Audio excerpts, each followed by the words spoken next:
감사하며 예배드릴 수 있도록 해주시니 너무나 감사드립니다.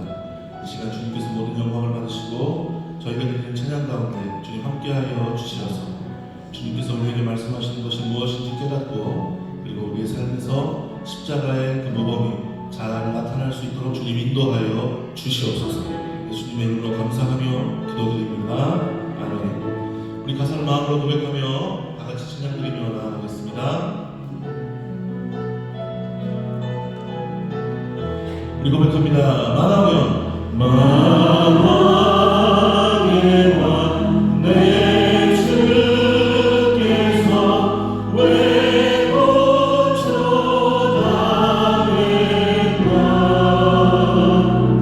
이 벌레 같은 날이 주 보여주려. 다시 한번 만왕의 왕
달리신 주 달려 주는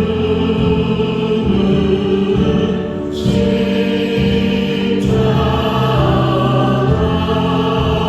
우리가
전능하사 천지를 만드신 하나님 아버지를 내가 믿사오며 그 외아들 우리 주 예수 그리스도를 믿사오니 이는 성령으로 잉태하사 동정녀 마리아에게 나시고 본디오 빌라도에게 고난을 받으사 십자가에 못 박혀 죽으시고 장사한 지 사흘 만에 죽은 자 가운데서 다시 살아나시며 하늘에 오르사 전능하신 하나님 우편에 앉아 계시다가 저리로서 사는 자와 죽은 자를 심판하러 오시리라. 성령을 믿사오며 거룩한 공예와 성도가 서로 교통하는 것과 죄를 사하여 주시는 것과 몸이 다시 사는 것과 영원히 사는 것을 믿사옵나이다. 아멘. 사랑과 은혜가 풍성하신 하나님 아버지, 십자가에 매달려 물과 피를 쏟으시며 우리의 죄를 대속해 주시고 십자가의 보혈로 구원해 주심을 감사드립니다. 고난주간 셋째 날 하루의 첫 시간을 경건한 마음으로 나와 주님을 묵상하며 예배드릴 수 있음에 감사와 찬양을 올려드립니다. 은혜 아닌 것이 없음을 알면서도 주님의 말씀대로 살지 못하였고 어리석고 게으르게 살아왔음을 고백하고 회개하오니 용서하여 주시옵소서. 이 시간 십자가 아래 나의 모든 것을 내려놓고 십자가만을 바라봅니다. 십자가의 은혜와 능력을 부어주셔서 오직 예수님의 온유하고 겸손함을 닮아가며 순종의 삶을 살아가게 하여 주시옵소서.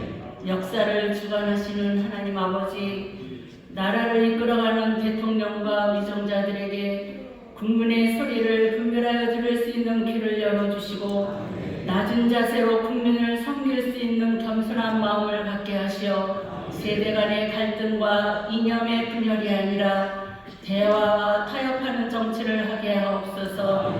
4월 10일 국회의원 선거가 있습니다. 하나님 마음에 합한 자들이 세워지게 하시고 오직 하나님을 경외하며 공정과 상식과 정의가 바로 서는 나라로 이끌어가게 하여 주시옵소서. 주님의 피값으로 세우신 인천 순복음교회가 항상 깨어 기도하게 하시니 감사합니다. 예배와 말씀 중심으로 성령의 충만함을 입으며 살아가는 삶 속에서 사랑을 나누며 기쁨과 감사함으로 복음을 전하는 제자 삼는 교회의 성도들이 되게 하여 주시옵소서. 최영호 담임 목사님 신혼신의 강건함으로 붙들어 주시옵고 성령의 기름 부으심이 넘치게 하시사 말씀의 능력과 권능을 더하여 주시옵소서. 이 시간 선포되는 말씀을 통하여 우리가 하나님의 뜻을 분별하여 알게 하시고 상한 심령들이 회복되는 치유의 시간이 되게 하여 주시옵소서. 권사님들이 마음을 다하 정성으로 준비한 찬양을 올려드립니다. 주님 기뻐 받아 주시옵고 찬양하는 권사님들과 듣는 성도들에게도 한량없는 은혜의 찬양이 되게 하여 주시옵소서. 은혜에 감사하며 정성껏 준비한 예물을 올려드립니다. 주님 나라에 비 쓰여지는 예물 되게 하옵시고 드리는 손길 위에 함께하여 주시옵소서. 예배를 위해 헌신하는 찬양팀과 모든 봉사자들에게도 은혜의 은혜를 더하여 주옵시고 함께 예배드리는 곳마다 동일한 은혜가 임하게 하여 주시옵소서. 죽기까지 우리를 사랑하신 예수님의 이름으로 기도드립니다. 아멘.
여기 모인 우리 모두는 힘들고 어렵고 어떤 시간이 와도 험한 십자가 붙들고 살아가는 사람들인 줄 믿습니다.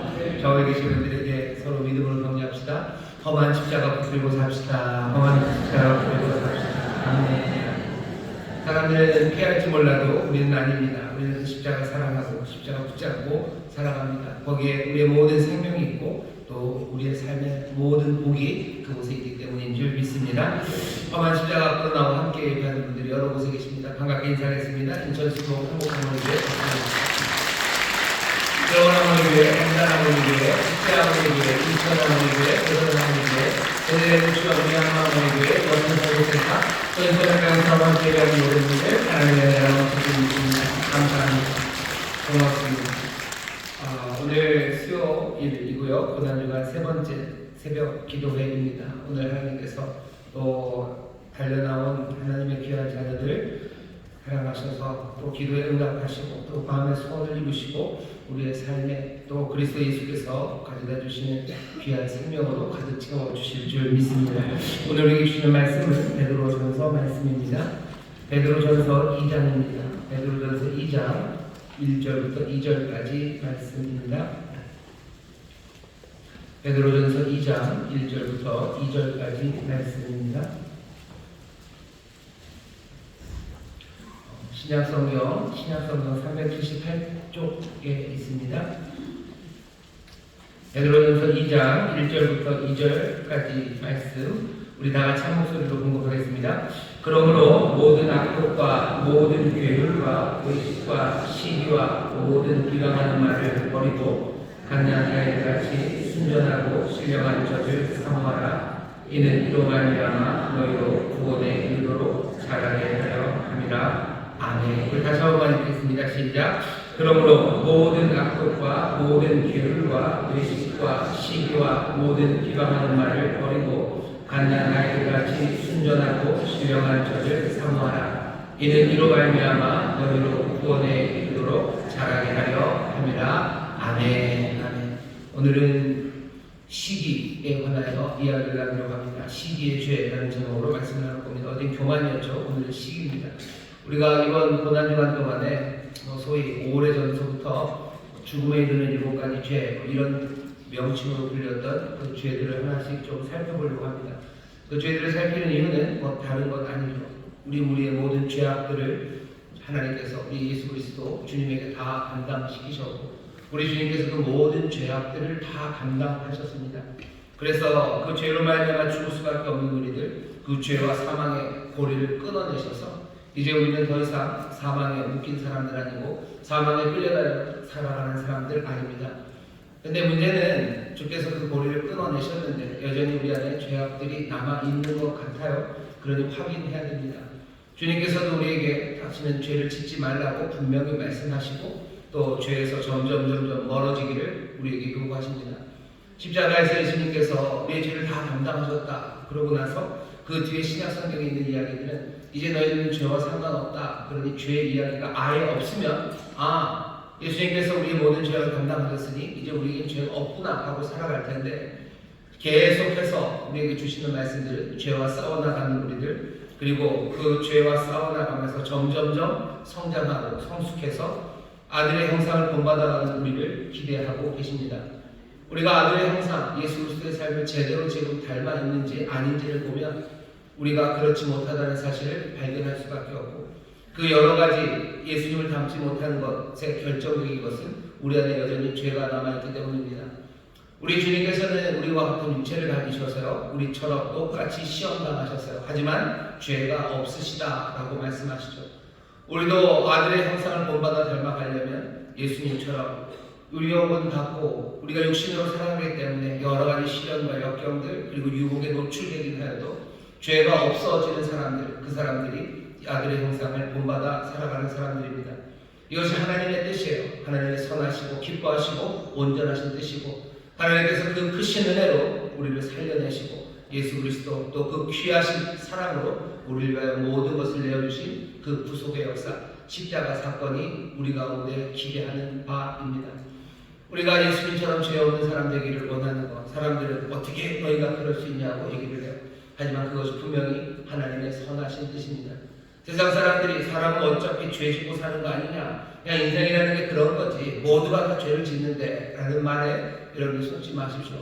우리가 붙잡아야 되는 건 십자가, 그 예수 그리스도를 붙잡고 살아가는 사람들이고, 우리는 주님의 말씀에, 하나님 우리 아버지의 말씀에 귀를 기울이는 사람들입니다. 아버지가 원하셔요. 아들의 형상을 본받아 가기를 원하셔요.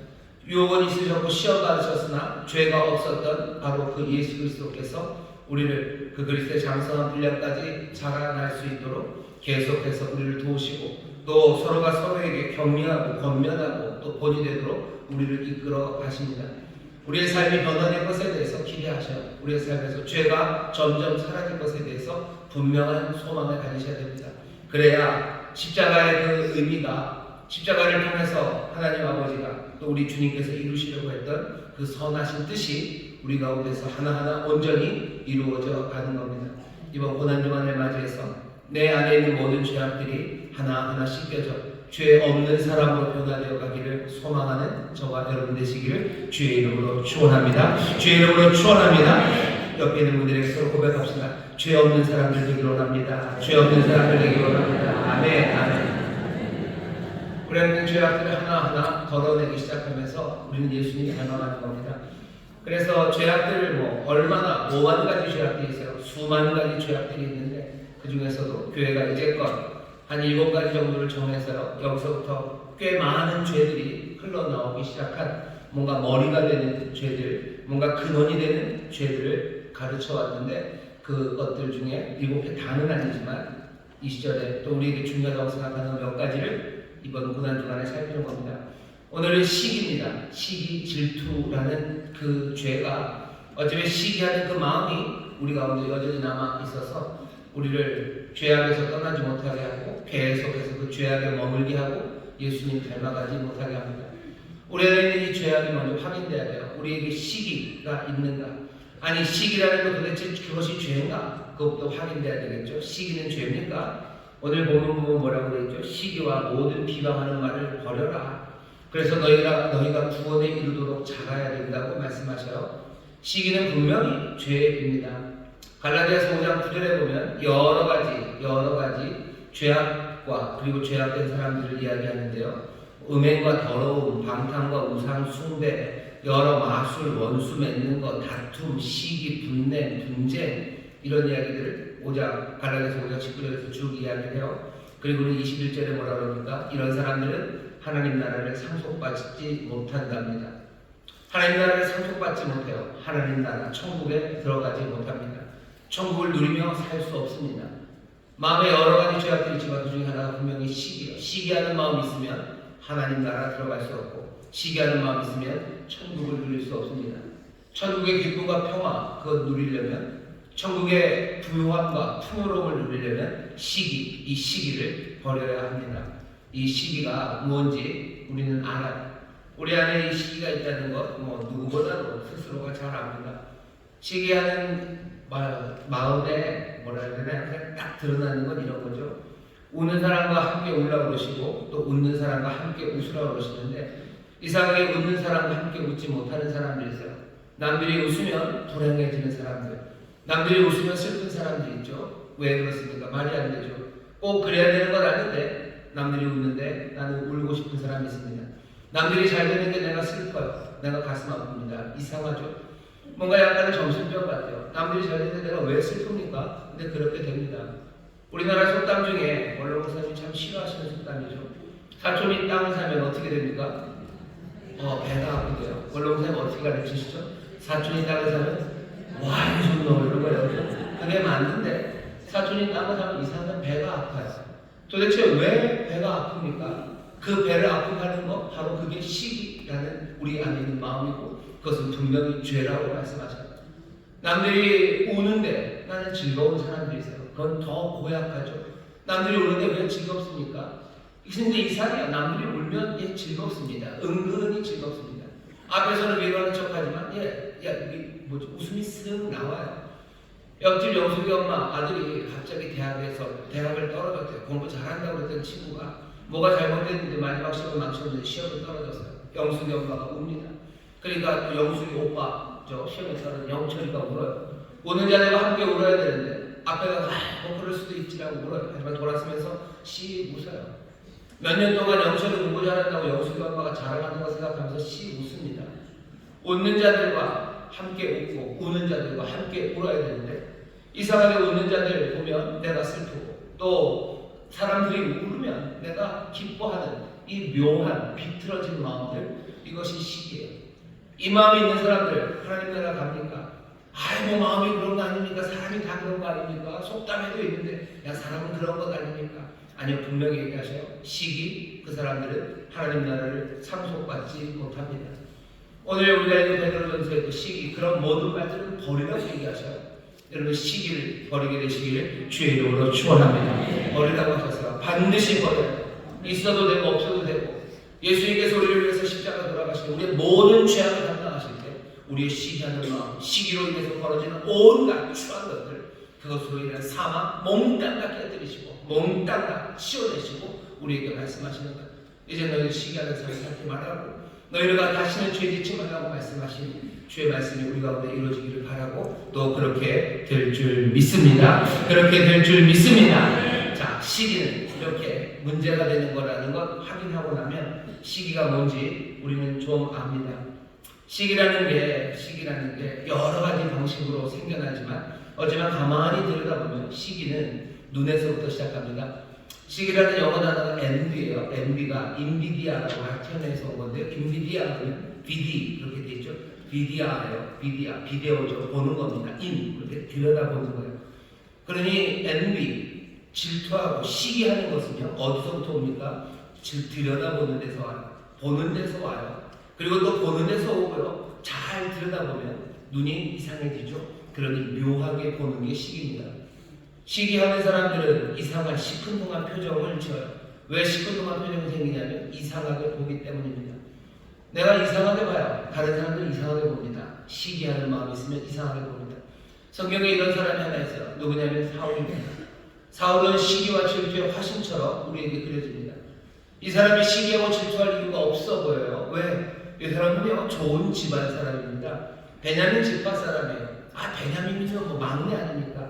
여러분들 이스라엘 전체 안에서요, 소위 말하는 아브라함의 자손, 그래서 야곱의 12아들, 그 형을 쭉 가진 사람들은요, 굉장히 고매한 사람들입니다.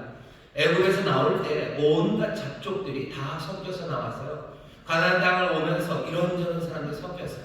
그 이스라엘 전체에서 죄송합니다. 야곱의 12아들, 그 자손에 있는 사람들은 꽤나 힘쓰는 집안 사람들이에요. 사울은 베냐민 지파의 아들입니다. 아버지 기스는 용사입니다.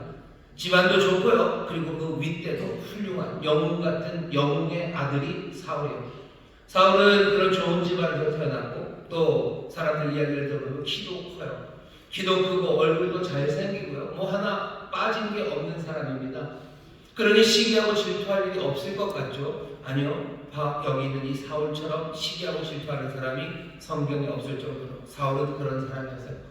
사울이 왜 이렇게 됩니까? 사울이 시기하기 시작한 이유, 그리고 시기한 결과는 몽땅 보는 것과 관련되어 있습니다.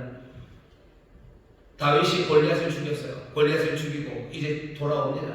온 성의 사람들이 나와서 노래를 불러요. 사울은 천천히고 다윗은 만만이라고 그렇게 노래를 하죠. 사울도 훌륭해요. 멋진 사울 만세. 하지만 다윗은 더 멋져요. 더 멋진 다윗이라고 노래를 합니다. 사울이 그 노래를 들어요. 그 노래를 듣습니다. 그리고 그 마음은 뭔가 전쟁에서 이기게 하신 하나님께 감사하고 골리앗이라는 그 거대한 거인을 물리친 다윗에게 감사하고 분명히 그래야 되는 게 맞아요. 그런데 그 마음에 있는 악이 뭔가를 달리 만들기 시작합니다. 뭐가 달라져요? 말을 뱉기 시작합니다. 사무엘상 18장 8절입니다. 그에 더 얻을 것이 나라밖에 무엇이냐? 저러다가 이 나라 저건 왕 되겠네 라는 생각을 가져요. 마음이 꼬인 거예요. 왜 생각이 그리 갑니까? 안에 시기와 질투라는 악함이 있기 때문에. 그리고서는 18장 9절 보면 사울이 그날 이후로 다윗을 주목하더라 이렇게 되세요. 다윗을 주목합니다. 다윗을 봅니다. 다윗을 봐요. 다윗을 보는 눈이 따뜻한 눈일 리가 없어요. 다윗을 바라보는 사울의 눈이 묘해지기 시작합니다. 시기라는 게 그렇죠. 시기라는 게 그냥 사람들을 대하는 것과 내가 시기하는 누군가를 대하는 눈빛이 달라집니다. 내가 그 사람을 그렇게 보게 된 이유는 뭐예요? 내가 그 사람에게서 무언가를 보았기 때문이에요. 내가 갖지 못한 성공을 보았어요. 내가 갖지 못한 인기를 그 사람이 가진 걸 보았어요. 그것을 보면서 내 눈빛이 변하기 시작하는 겁니다. 전에는 내 눈빛이 달라진 걸 몰랐어요. 하지만 이제는 나도 압니다. 내가 그 사람을 보는 눈빛이 달라요. 왜? 내가 그 사람을 시기하기 때문입니다. 시기 보는 데서 시작합니다. 그러면 그게 끝 아닙니까? 아니요, 그게 끝 아닙니다. 시기, 남들을 그렇게 보기 시작하고 남들을 그렇게 보며 그렇게 이상하게 시큰둥하게 보는 그 사람들의 삶이며 점점점 망해가기 시작합니다. 잠언 14장 30절에 보면 시기는 뼈를 썩게 하느니라 라고 말씀하셔요. 시기는 뼈를 썩게 합니다. 점점점 썩어가는 거예요. 사울은 그때부터 썩어가기 시작합니다. 병들기 시작해요. 몸의 병이 들고 그리고 또 정신의 병이 들어요. 귀신이 듭니다. 그냥 다윗이 노래 부를 때나 귀신이 떠나요. 갑자기 귀신에게 사로잡히고 결국은 점점 비참해지죠. 썩어져 가죠. 마지막 말년에는 신접한 사람, 말도 안 되는 이스라엘의 왕이, 기름 부음 받은 왕이 신접한 사람, 무당 찾아서 뭔가를 묻고 그 앞에서 뭐 쩔쩔매고 그런 점점점 줄어들고 쪼그라들고 썩어져가는 그 사울을 배려합니다. 시기와 질투는 우리를 뽑히게 하는 게 아니에요. 남들을 이상하게 보는 그 눈빛이 그냥 그 사람을 째려보고 그 사람을 묘하게 본다고 해서 그 사람이 어떻게 되는 게 아니라 내가 병들어가는 겁니다. 내 뼈가 썩어 들어가는 거예요. 내 안에 있는 이 시기라는 죄가 나를 말라 죽이게 하는 것. 그러니 어쩌면 하늘나라 천국을 누리는, 아니 그 이후의 이야기뿐만 아니라 아예 여기서부터 스스로를 파괴해 갑니다. 시기 질투 별거 아니겠지? 아니요, 시기와 질투가 나를 파괴해 가는 거예요. 시기와 질투는 나만 파괴하는 거 아닙니다. 시기와 질투의 마음은요, 야비한 사람이 되게 해요. 더러운 사람 되게 합니다. 그리고 잔인한 사람이 되게 해요. 왜? 그렇게 야비하고 더럽고 잔인한 죄들을 짓게 만들기 때문입니다. 시기는 시기하는 마음에서 멈추지 않아요. 사울이 그냥 다윗을 그냥 째려보고 이상한 눈으로 보고 그냥 그걸로 끝납니까? 그럴 리가요. 다윗을 막 불러들이죠. 자기 왕궁으로 불러들입니다. 불러들이고 또 불러들이면 또 거기에 대해서 경쟁심 때문에 막 폭발하기 시작하죠. 분개하기 시작하죠. 창을 집어 던집니다. 뭐 딸을 주겠다고 하고 뭐 딸을 주기 위해서는 뭐 블레셋 사람은 100명을 죽여라, 뭐 이런 말도 안 되는 야비한 이야기들 해요. 너 혼자 가서 100명 죽이고 와라. 제정신으로 할 수 없는 이야기입니다. 하지만 시기하는 마음이 생기니 그렇게 말도 안 되는 야비한 이야기, 더러운 계획들을, 그리고 잔인한 일들을 합니다. 그 앞에서 찬송하고 있는 다윗을 향해서 냅다 느닷없이 창을 던져요.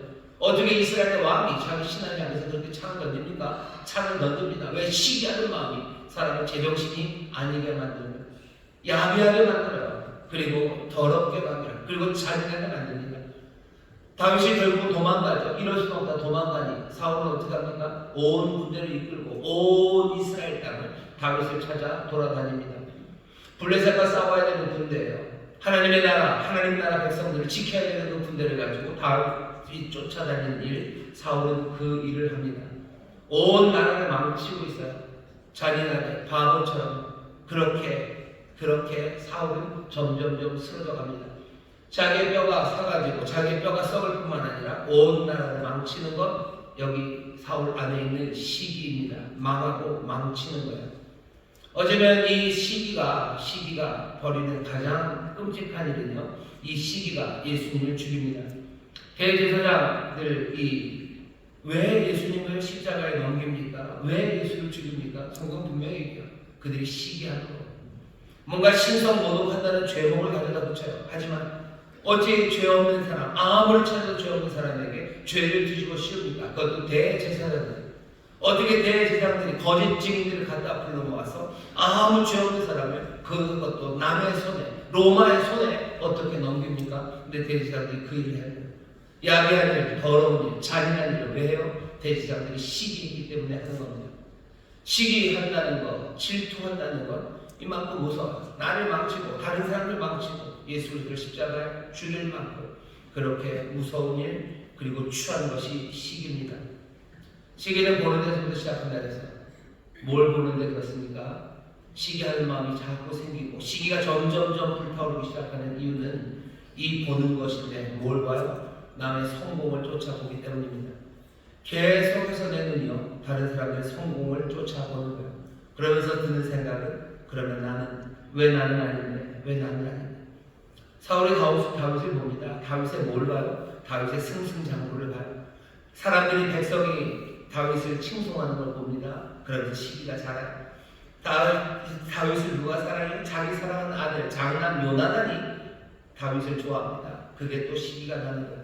자기 딸 미갈이 또 좋아합니다. 많은 사람들이 좋아해요. 결정적으로 누가 좋아해요? 하나님이 다윗을 좋아해요.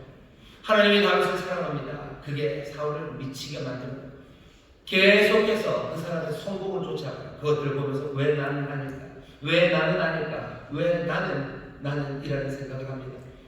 시기 보는 데서 시작된다고 했는데 남들의 성공을 보기 시작합니다. 어쩌면 이 시대에 시기와 질투가 어쩌면 이전보다도 더 심각한 문제가 되는 것, 우리가 더 많은 것들을 보기 때문이에요. 우리는 수많은 것들을 봅니다. 전에 볼 수 없었던 것들을 봐요. 전에는 볼 필요가 없었다고 생각했던 것들, 그것들을 봅니다. 전에는 몰랐어요. 볼 수 없었어요. 하지만 점점 많이 보죠. 그러니 시기가 점점 많아지는 거예요. 어쩌면 문제가 그런 것들을 보면서 좋은 것들을 만들 수 있지만 딱 그렇지는 않습니다. 우리가 살아가는 이 시절에 참 많이 듣는 이야기가 내가 가진 권리라는 이야기들이에요. 이건 내가 가진 권리. 이건 내가 가진 부당한 대우예요. 라는 말을 해요. 전에는 그런 말 잘 안 했어요. 근데 왜 그렇습니까? 본 게 많기 때문에. 점점 많은 걸 봐요. 그거 보면서 그것도 내가 가진 권리죠. 내가 가진 권리죠. 나도 누려야 되는 거고 지금 그거 누리지 못하는 나는 지금 부당한 대우를 받고 있어요. 점점 더 우리가 보는 것이 많아질 겁니다. 이 땅에 시기하는 마음들은 그러니 점점 많아질 거예요. 보는 게 많아지니까. 시기하는 마음 점점 많아지면 썩어져가는 사람들 점점 많습니다. 썩어져가는 사람들 많고 야비하고 잔인하고 스스로를 망치고 세상을 망치는 행동들 점점 많아지는 거예요. 안타깝게도 우리 젊은 분들이 얘기 들으면 우리 담임 목사 얼굴은 20대인데 꼰대구나 라고 할지 모르겠지만 매일 보는 게 점점 많아져요. 온갖 좋은 무대들 다 보여줘요. 온갖 좋은 집에서 사람들이 살아가는 걸 봅니다. 그것들 보면서 무슨 생각 드는 거예요? 저것도 내가 가진 권리예요. 내가 지금 받는 대우는 부당해요. 그러니 내 영혼이 썩어 들어가는 겁니다. 내 영혼 썩어 들어가고 나는 점점 인생이 괴로워져요.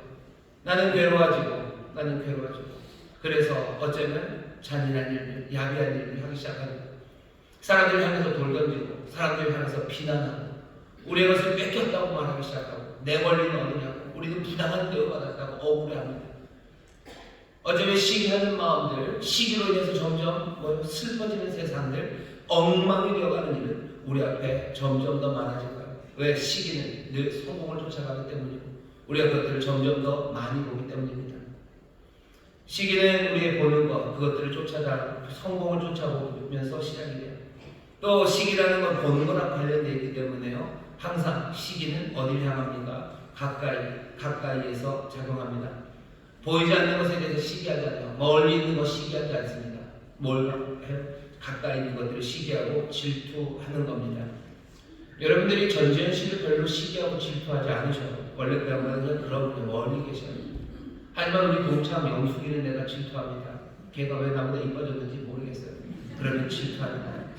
일론 머스크라고 돈 많이 버는 사람, 그 사람은 시기하고 질투하지 않아요. 하지만 집값 오를 때 그 전에 집산 우리 이 과장은 시기하는 겁니다. 나보다 나을 것 없고 그냥 비슷한 것 같은, 그리고 내 옆에 있는 누군가 그 사람을 시기하는 거고 그것 때문에 마음에 자신하기 시작하는 거예요. 그러니 시기는 우리의 삶을 그냥 막 흔들어 놓습니다. 멀리 있는 사람 미워하면 그것이 내 삶에 별 일이 없어요. 하지만 시기는 내 옆에 있는 사람을 향해 있는 거예요. 그러니까 내 삶의 그냥 기반 자체가 내 주변이 폭탄 맞은 것처럼 내 삶을 폐허로 만드는 것, 그것이 시기입니다. 사람들이 가까이 있는 사람들, 그 사람들을 보면서 어쩔 줄 몰라 하는 거죠. 또 시기는 뭐와 관련이 있어요? 보는 것과 관련이 있는데요. 보고 계속해서 따라하려는 욕구예요. 시기하는 마음은 따라하려는 마음이 있기 때문입니다. 여러분들 아이들이 노는 놀이방에 가보셔요. 거기 가면은 요즘은 뭐 인형이 많죠. 한 인형이 한 500개쯤 있을 겁니다. 아이 한 녀석이 거기서 놀아요. 한 녀석이 뭐 그 유명한 까만 샌주죠. 까만 쥐 인형 갖고 놉니다. 잘 놀아요. 수백 개 인형이 있지만 까만 쥐 인형 갖고 노는 그 방에 다른 녀석 하나가 들어와서 다른 꼬맹이가 얘는 뭐 갖고 놀 것 같으셔? 얘는 몰라. 얘 까만 쥐 앞에 갑니다. 그 미키마우스 고인형 바로 가는 거예요. 왜 그리 갑니까? 걔는 보죠. 먼저 온 그 녀석이 그거 갖고 노는 거 보는 거예요. 그거 보면 딴 거 갖고 놀면 돼. 하지만 우리는 어떻게 합니까? 그거를 모방해요. 그거 따라가는 거예요. 지난주에도 말씀드렸지만 주일설교에 사람들은 타인의 욕망을 욕망합니다. 그 사람이 하는 것 쫓아가는 거예요. 우리의 어떤 한계고요. 우리는 시기하게 되어 있어요. 몸 자체가 그렇게 되어 있습니다. 그런 욕구가 우리 안에 있어요. 그 아이가 원래도 그 녀석들이 얘기가 달라요. 만약 이 두 번째 녀석이 안 왔으면 이 첫 번째 녀석은 까만 생쥐 인형 갖고 놀다가 또 딴 거 갖고 놀 수도 있어요. 뭐 파란 옷 입은 무슨 오리 인형 있어요. 도날드인가 거위 인형, 거위는 오리 인형 갖고 놀 수 있습니다. 도날드 인형 갖고 놀 수 있어요. 그런데 얘기가 달라요. 두 번째 녀석이 와서 그 미키마우스 까만 쥐 인형 그거 갖고 싸우기 시작하면요. 얘는 첫 번째 아이는요. 여기 도날드가 파란 옷 입은 이 오리한테 가지 않습니다. 계속해서 뭐 하는 거예요? 그 까만 인형 갖고 놀겠다는 거예요. 엄마들은 화나죠. 엄마들은 쟤들 왜 저러나 싶죠. 저렇게 인형이 많은데 왜 그거 가지고 시기합니까? 왜 질투합니까? 이 싸움은 싸움에서 끝나지 않아요. 이 싸움은 그냥 그 인형만 갖고 끝나지 않아요. 첫째 녀석, 둘째 녀석 마음속을 들여다볼 수는 없지만 첫째 녀석이 둘째 녀석이 미워요. 이 녀석을 믿고 얘도 이 녀석이 미워요. 시기합니다. 질투합니다. 이거 갖고 있는 걔가 싫은 거예요. 둘째 녀석이 들어와서 힘이 세서 얘가 뺏어가면 그냥 그 인형만을 향해서 내가 저거 갖고 싶다는 그런 탐심만 남지 않아요. 그것을 가져가 그 두 번째 녀석, 그 힘센 녀석을 향한 시기와 질투 그것들이 불타오르기 시작하는 겁니다. 봐요. 보기는 보는데 어떻게 따라하기 시작하는 거예요. 다른 사람들 따라하는 그 마음들이 우리 가운데 있습니다. 그러니 이 문제는 해결하기가 난망합니다. 왜? 계속해서 본다고 해서 뭔가를 얻으려고 해서 내가 그걸 얻었다고 해서 끝나지 않기 때문에 내가 그것을 얻었다고 해서 끝납니까? 시기와 질투가 끝납니까? 내가 옆에 있는 사람 김대리가 20평짜리 아파트를 샀어요. 나도 사야 돼요. 나도 20평짜리 아파트를 꼭 사고야겠어요. 그리고 삽니다. 그러면 끝납니까? 아니요. 끝나지 않아요. 끝나지 않습니다. 시기와 질투가 끝납니까? 절대로 끝나지 않습니다. 모두가 아니요. 그런 것도 없습니다. 시기라는 그 죄는 우리를 이렇게 망쳐갑니다. 그럼 어떻게 합니까? 어쩌면 방법도 마찬가지예요. 어떤 방법이 있어요? 보는 거죠. 보는 데서부터 달라질 수밖에 없습니다.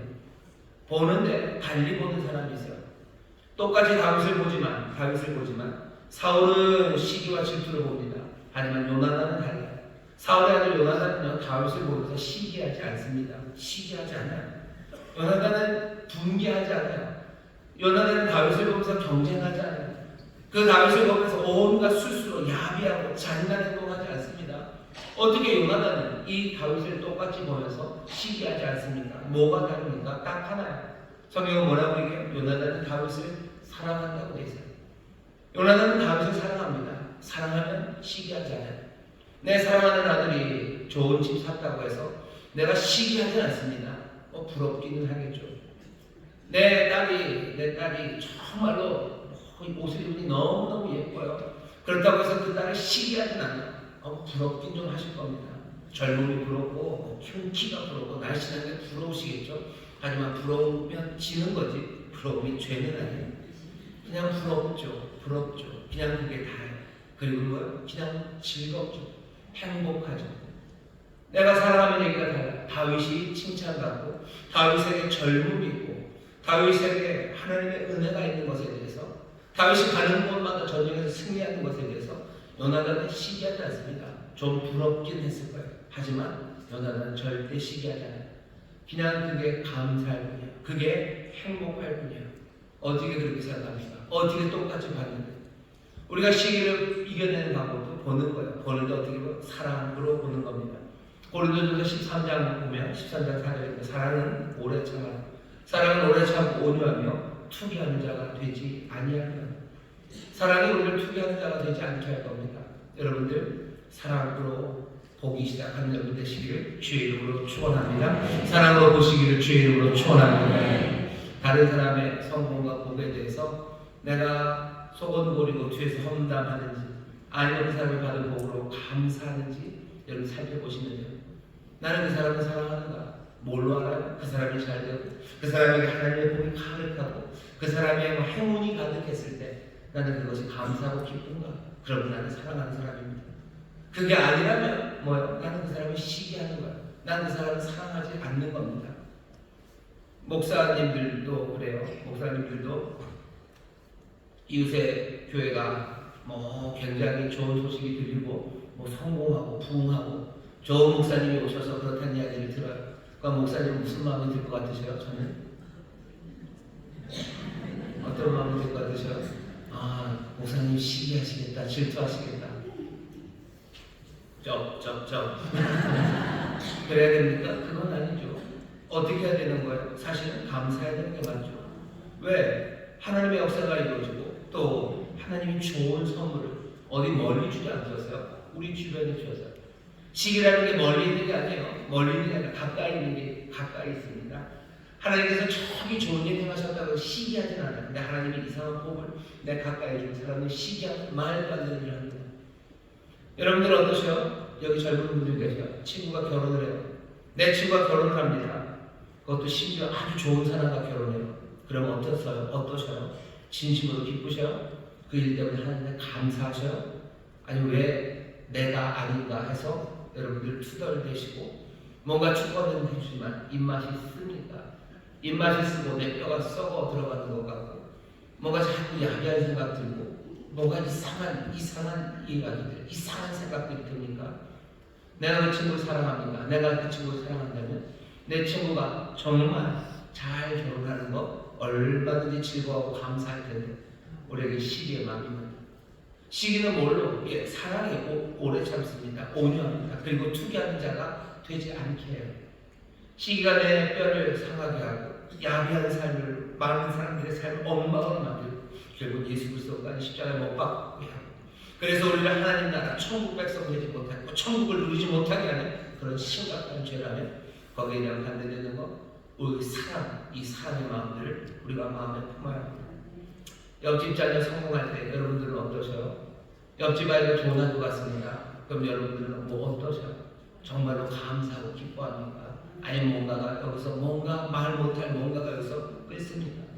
여기 젊은 엄마 있어요. 젊은 엄마 아빠들 계시죠? 내 아이보다 옆집 아이가, 내 친구 아이가 훨씬 더 빨리 걸어요. 내 친구 아이가 말도 잘해요. 그럼 여기 무슨 생각 들어요? 잘됐다, 축하한다, 정말 좋네 라는 생각이 듭니까? 아니면 이상한 다른 생각이 듭니까? 왜 하나님이 우리에게 주신 크신 은혜와 복을 우리는 누리지 못합니까?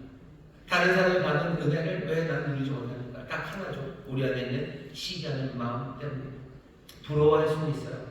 부럽다는 건 그냥 그것에 대해서 부러워하는 거예요. 하지만 시기는 그 사람에 대한 겁니다. 예수님 오셨을 때 대제사장들은 예수를 죽였습니다. 하지만 세례요한은 아니에요. 오히려 나는 쇠하여야 되고 그가 흥하여야 되겠다고 말하는 사람, 세례요한은 그리스도를 사랑하는 사람이에요. 예수를 사랑하니 그가 하나님의 은혜가, 하나님의 복이 우리 가운데 그리스도 그 놀라운 구원자를 보내시면 즐거워해야 되는 일 아닙니까? 감사해야 되는 일 아닙니까? 세례요한은 세상죄를 지고 간 어린양을 보라 하며 뭐라고요? 이 사람은 즐거워합니다.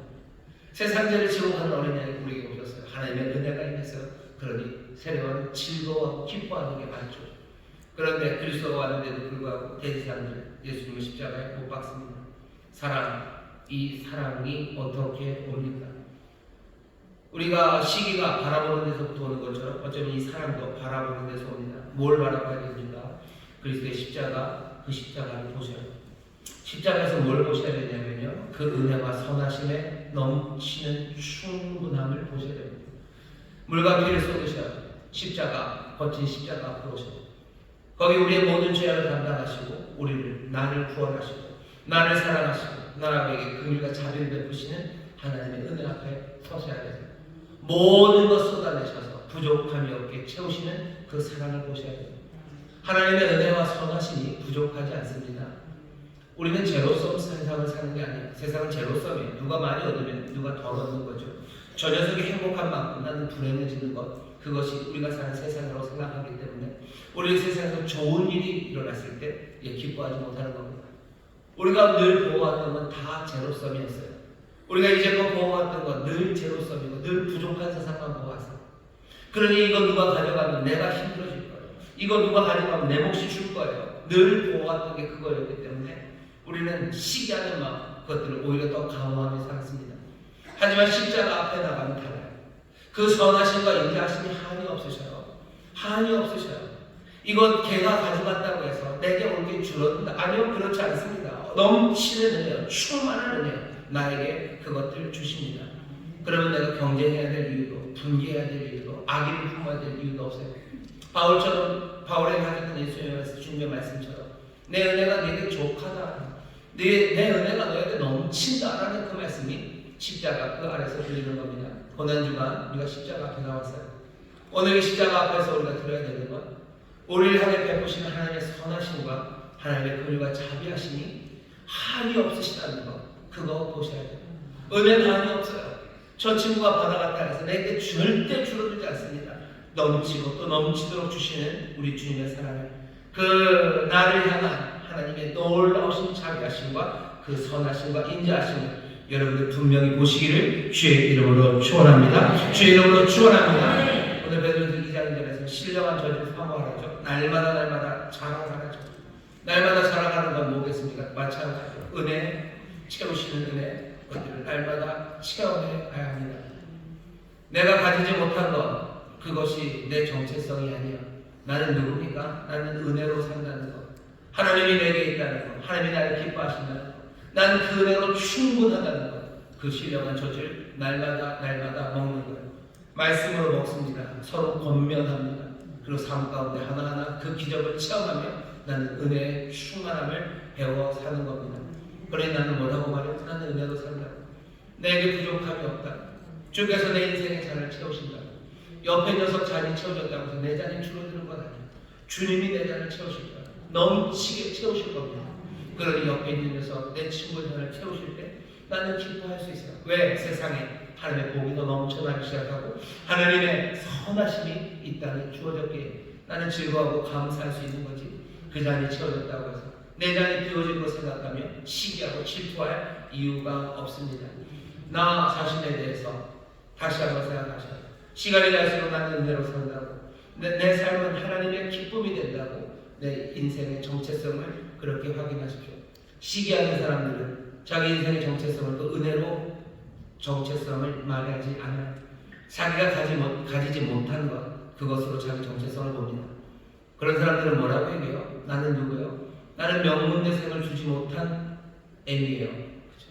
나는 좋은 직장 다니는 아들을 주지 못한 애비예요. 나는 하늘마다 잘 되는 그 기집애 옆에 사는 지집이 못 사는 바로 그런 여자가 나예요 라고 말하는, 내가 가지지 못하고 남이 가진 것, 그것으로 내 인생을 말하는 사람들, 그 사람들 시기에서 벗어나지 못합니다. 나는 내 인생을 뭐라고 말해요? 난 십자가 앞에서 나는 하나님의 은혜로 사는 사람이에요. 하나님의 은혜가 내게 족하고 나는 그것으로 기뻐하고 하나님 나를 기뻐하신다. 십자가 아래, 오늘 이 거친 십자가 아래서 그 은혜를 확인하실 때 여러분들은 이제 새로운 삶을 살아가기 시작합니다. 결과는 이렇게 될 거예요. 점점점 감사가 넘칩니다. 다른 사람이 복받을 때 감사가 넘쳐요. 웃는 자들과 함께 웃기 시작하고 우는 자들과 함께 울기 시작합니다. 감사하는 사람은 시기하지 않는 사람입니다. 남이 받은 것까지도 감사하기 시작해요.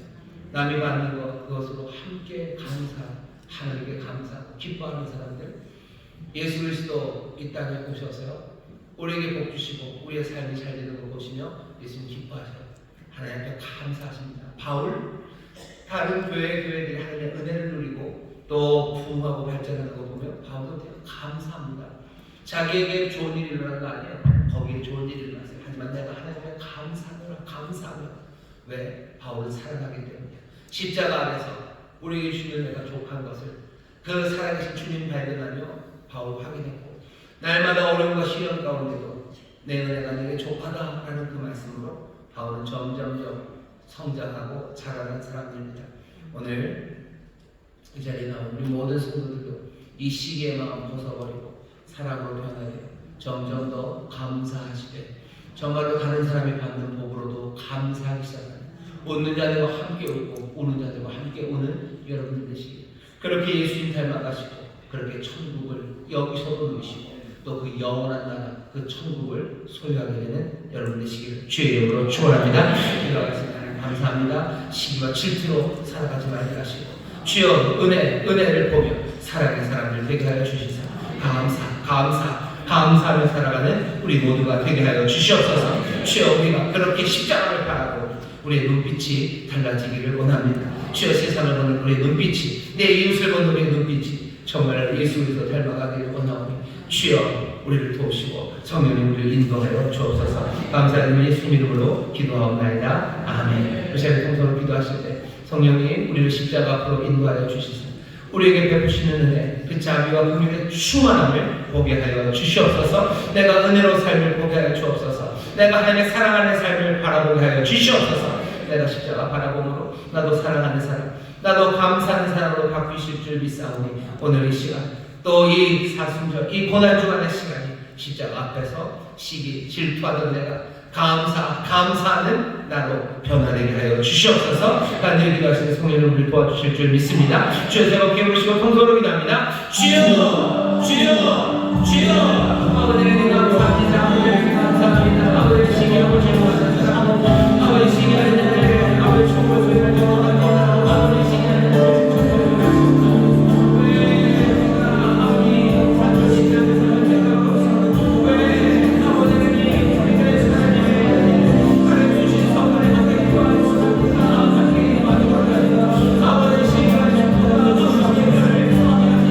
시기와 질투가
사람들이 원하는 것만을 바라보며 이 땅의 부족함만을 바라보며 아버지의 시기하고 질투에 그 죄악에서 벗어나지 못했던 우리들, 아버지 하나님 그렇게 우리의 뼈가 썩어가고 우리의 삶을 망치고 아버지 야비함과 잔인한 온갖 분개와 아버지의 험한 말들, 아버지 증오로 살아가는 아버지 하나님 이 불쌍한 인생들, 하나님 나라 천국을 아버지 하나님 이 땅에서도 누리지 못할 뿐 아니라 그 영원한 나라에도 들어가지 못하게 하는 이 무거운 시기와 질투의 죄를 주여 이제 우리가 벗어나 아버지 모든 시기의 죄를 버리고 아버지 하나님 예수 닮아가기를 원하오니 성령의 우리를 도와주옵소서. 아버지 세상에서 다른 사람의 성공을 쫓는 우리의 눈들, 아버지 하나님 다른 사람의 욕구를 쫓는 우리의 눈들, 아버지 하나님의 슬픔이 아버지 이 못남이 이제 그쳐지는 것, 아버지 하나님 우리가 십자가 아버지의 주의 은혜를 향하여 눈을 들게 하여 주옵소서. 주여 한량없이 보시는 은혜를 보게 하시옵소서. 우리의 삶에 넘치게 채우시는 선하심을 보게 하여 주옵소서. 우리 가운데 족하게 해주시는 은혜를 날마다 우리를 보게 하시고 우리 주님이 원하시는 것 아버지 하나님 그것들을 바라보는 이들 되게 하여 주시소.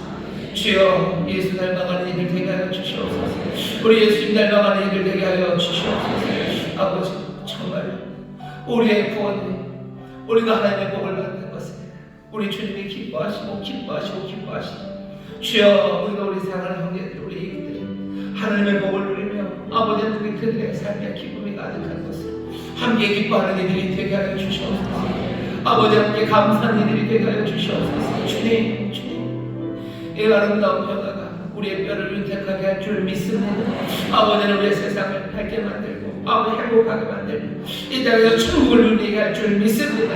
주여 영원한 나라 천국에 아버지 시기와 질투 대신에 사랑과 감사의 마음으로 들어가게 될 줄 믿습니다. 주여 이제 아버지 우리의 죄악을 보게 하셨으니 성령님 아버지 이거 이겨나갈 수 있도록 날마다 우리의 눈이 아버지 우리의 눈이 주를 따르게 하여 주옵시고 날마다 우리의 눈이 십자가 향하는 하나님의 복된 자녀들 되게 하여 주시옵소서. 아버지 하나님 이 고난 주간 아버지 특별히 이 마음으로 주 앞에 나온 이들 주께서 천국을 허락하여 주시되 주여 이제 평안을 얻게 하여 주옵시고 얘기하신 놀라운 선하심과 복으로 넘치게 하여 주시옵소서.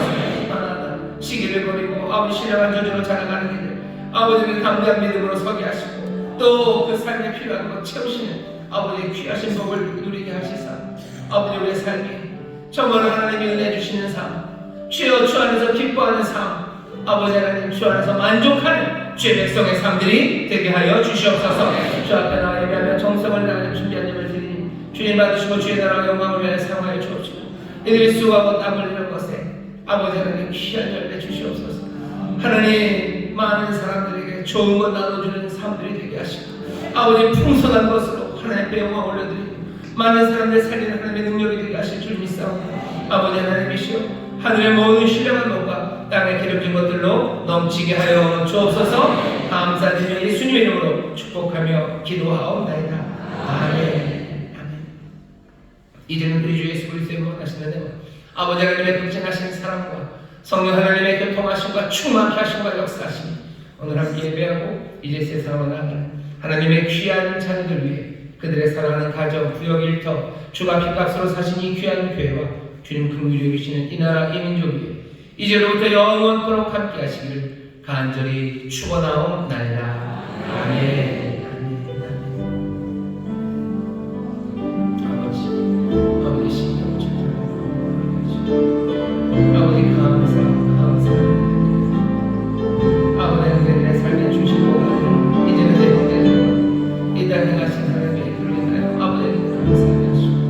아버지 하나님 웃는 자들과 함께 웃는 자들 우는 자들과 함께 우는 자들 되게 하시옵소서. 주여 주의 마음과 함께 하시옵소서.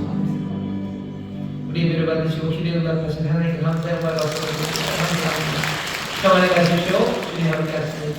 예수님 바라보시며 감사가 넘치시고 기쁨 넘치시는 여러분들 될 줄 믿습니다. 평안히 가십시오.